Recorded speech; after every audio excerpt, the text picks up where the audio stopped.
Hello everyone, welcome to history class.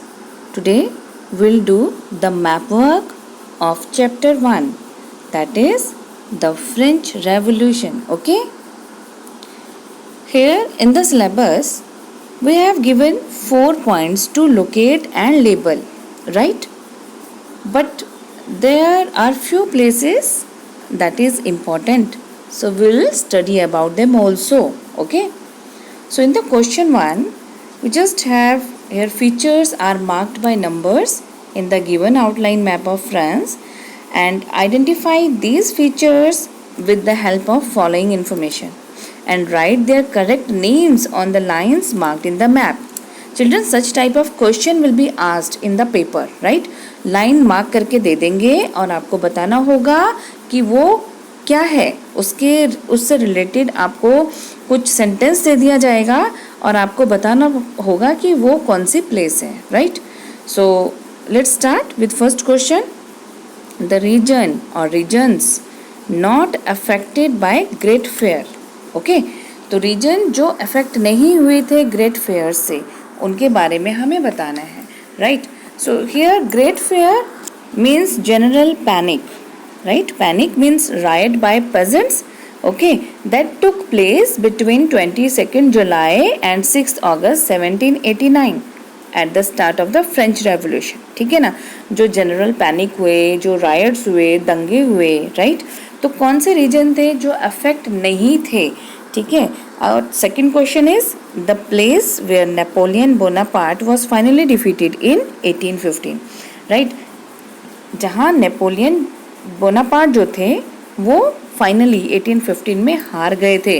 और आपको पता है कौन सी लड़ाई में, कौन से बैटल में वो हार गए थे, right? And the last question is like region of southern France. ठीक है, सदर्न फ्रांस का एक रीजन है that was not affected by the great fear. Okay, तो you have to locate and label और जस्ट टू आइडेंटिफाई. ओके, तो जैसे कि मैप में आपको बताया गया था, सीबीएसई के सिलेबस में आपको बताया गया है, what you have to do with the map, you just have to locate, label and identify the place. ठीक है, जो मार्क कर रखी है उसको आपको आइडेंटिफाई करना पड़ेगा या आपको लोकेट और लेबल करना पड़ेगा. तो पहला जो क्वेश्चन है आइडेंटिफिकेशन का है, right? Here you can see the first question जो आपने पढ़ा था, क्या था? Regions not affected by great fear. Okay, so first question that is Alsace. ठीक है, here you can say this point is Alsace and you can see here easily, right? Alsace, ये आप देख रहे हो ना, ये बाउंड्री, ठीक है ना? तो इधर जर्मनी है, राइट? इन आप देख रहे हो यहाँ पे जर्मनी है, स्विट्जरलैंड है, तो ये आपका नॉर्थ ईस्टर्न फ्रांस है. जब हम बात करते हैं डायरेक्शंस की, राइट, तो ये हमारी जो कार्डिनल डायरेक्शन है और जहाँ सब कार्डिनल डायरेक्शंस होती हैं, तो ये हमारा नॉर्थ ईस्टर्न फ्रांस हो गया. ठीक है ना? तो यहाँ पे आपको दिख रहा है Alsace, right? So this point is Alsace. Second question था Napoleon finally defeated, right? So this place is Waterloo, जहाँ नेपोलियन फाइनली डिफीट हुए थे. ठीक है, वाटरलू प्लेस थी, तो बैटल ऑफ वाटरलू ही करके इन्हें याद रखा जाता है, राइट? यहाँ पे ये फाइनली डिफीट हुए थे. Next last question was the third point. Here you can see the point here.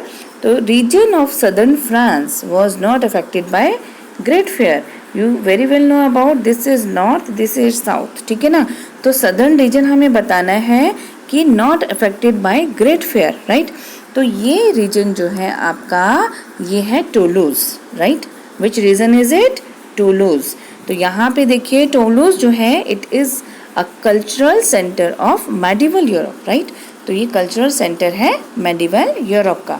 तो this was the question of identification. ठीक है, आपको आइडेंटिफाई करके बता दिया गया है कि ये जगह कौन सी है, वो आपको एग्जैक्टली जो जगह होगी उसके बारे में आपको लिखना है. Is it clear now? Now next type of questions like on the map of France label and locate the following. ठीक है, अब फ्रांस के मैप में आपको क्या करना है? लेबल करना है और लोकेट करना है. ठीक है, Now let's start. The 3 points I have given you: Normandy, Nantes, Bordeaux. Okay, so you will locate and label as I did it for you. Here is the Normandy. You can see here Normandy. ठीक है, तो अगर question पूछा जाए कौन सी place है that was that led the French Revolution, ठीक है ना, due to economic crisis, so it is Normandy. ठीक है, अब again it is at north west, right. You can very well know about this is north and this is waste.